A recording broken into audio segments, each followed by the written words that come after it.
Hello friends, welcome back to Bhugol Katha. Friends, बहुत ही दिनों से बहुत सारे कैंडिडेट ने मुझे कमेंट किया था कि डीएबी टीजीटी एग्ज़ाम में क्या क्वेश्चन पैटर्न होता है, किस टाइप का क्वेश्चंस पूछा जाता है यहाँ पे। तो दोस्तों, मेरा तो एक्सपीरियंस नहीं है पर्सनल टीजीटी एग्जामिनेशंस का, तो फिर भी मैं आप लोगों को बता देती हूँ कि किस टाइप का क्वेश्चंस पूछा जाता है टीजीटी एग्ज़ाम में। तो पीजीटी एग्ज़ाम में एंड पीआरटी एग्ज़ाम में जो जो सिलेबस होता है एंड एग्ज़ाम टिप्स भी मैंने दे दिया है। डीएबी एग्ज़ाम टिप्स करके एक प्लेलिस्ट बनाया हुआ है, वहाँ पे आप लोग चेक कर सकते हैं।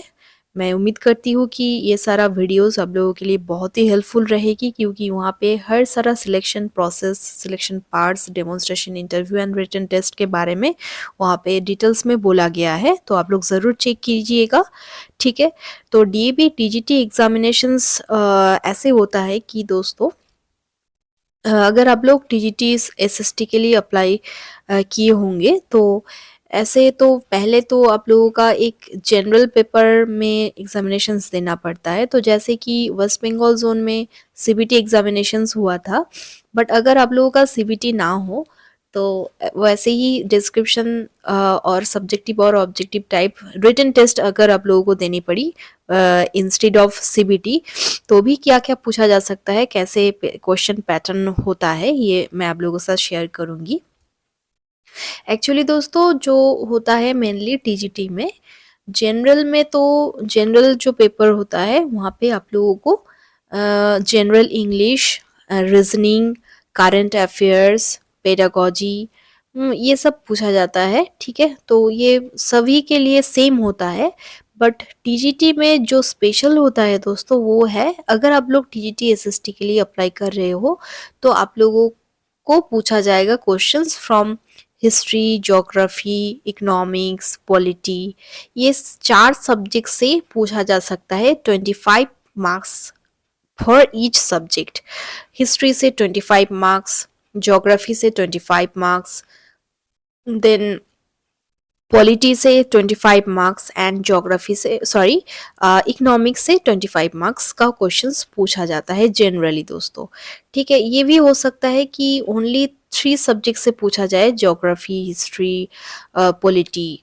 हो सकता है कि इकोनॉमिक्स ना पूछा जाए, बट ये मैटर करता है, स्कूल टू स्कूल वेरी करता है ये, ठीक है। कुछ कुछ स्कूल्स में ओनली 3 सब्जेक्ट्स पूछा जाता है एज एसएसटी, एंड कुछ कुछ स्कूल्स में एसएसटी के लिए 4 सब्जेक्ट से ही पूछा जाता है। तो ये जो है दोस्तों, प्रिपरेशन सब आप लोग ज़रूर करें इसके लिए। 6 to 10 तक आप लोग ज़रूर पढ़ें NCERT books for geography, history, economics and polity, ठीक है। यही 4 सब्जेक्ट से आप लोगों का क्वेश्चंस आएगा टीजीटी में। क्वेश्चन पैटर्न यही होता है, हर एक फील्ड के लिए 25 करके क्वेश्चन पूछा जाता है।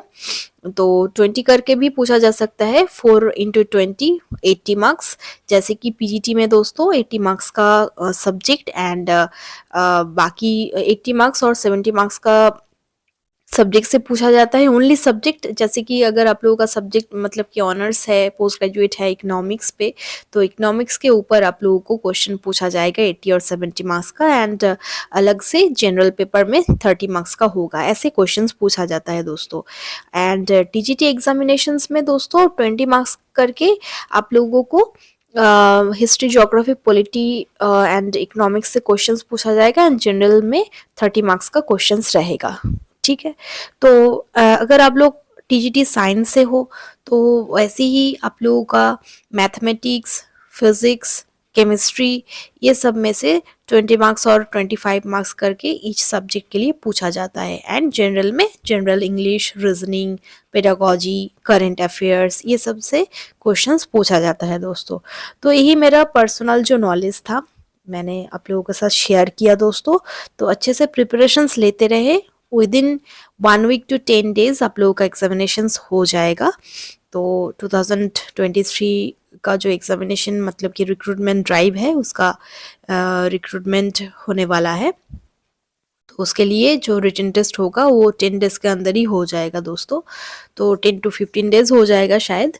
तो मेरा जो टेंटेटिव माइंड है दोस्तों, मेरा जो मेरा जो लग रहा है, मेरा मेरा जो पर्सनल फीलिंग है, तो उसके ऊपर डिपेंड करके मैं बोल रही हूँ कि 15 डेज़ के अंदर आप लोगों का रिटन टेस्ट ज़रूर कंडक्टेड हो जाएगा एंड हो सकता है कि संडे में ही हो जाए 2023 का एग्जामिनेशन रिटन टेस्ट, ठीक है। तो टीजीटी एग्जामिनेशंस के लिए अच्छे से प्रिपरेशंस लेते रहे, एनसीईआरटी बुक्स फॉलो करें एंड छोटा छोटा करके सेंटेंस बना करके आप लोग इंग्लिश में फ्लुएंसी बढ़ाइए, आप लोगों का मिरर के सामने प्रैक्टिस कीजिए, ठीक है। Best of luck all of you, धन्यवाद।